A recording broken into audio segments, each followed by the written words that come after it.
Welcome to this week's NINA TC Tip. My name is Leslie Whitham, and today we're going to be in the center.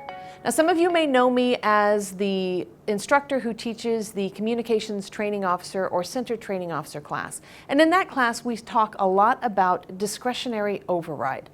Okay, well, let's talk about what is discretionary override. What does that mean?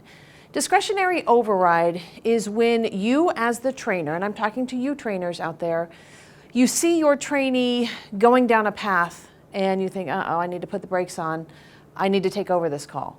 Discretionary override allows each trainer to monitor how involved they need to be in a particular call for service, especially as our new employees are learning how to do this job. So consider if it's somebody with not a lot of experience and they're learning a brand new concept, you can anticipate that your discretionary override is going to be pretty constant.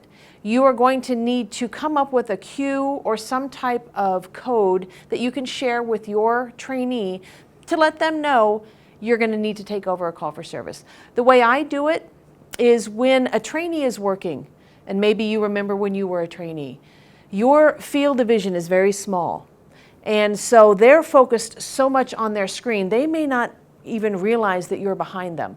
So what I often do is I'll just kind of lean over in front of them and maybe tap the counter in front of them to let them know either put that caller on hold or look at me because I need to give you direction.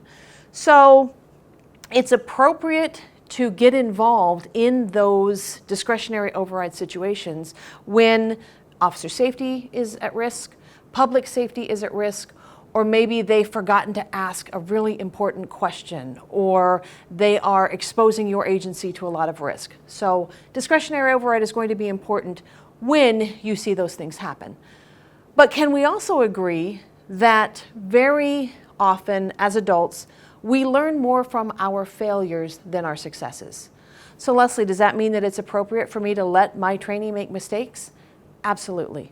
As long as they are failing forward, that there is some type of learning that is going to take place by allowing them to make a mistake. But remember, discretionary override also gives you the responsibility as the trainer to anticipate what may be coming next and say, okay, hold on, stop, we need to take a step back. So discretionary override, again, is you, the trainer, understanding how much involvement you need to have in a particular call for service or radio transmission or whatever it is that you're doing. Also to understand the importance of failing forward. Allow those trainees to make those mistakes because that's where learning happens. And then after the call, after the radio, you can have that conversation, you can evaluate, you can feedback, you can talk about it, you can say, what can we do better next time? But it's important to you as the trainer be engaged in every single part of that training. That's this week's TC Tips. And don't forget, you are 911.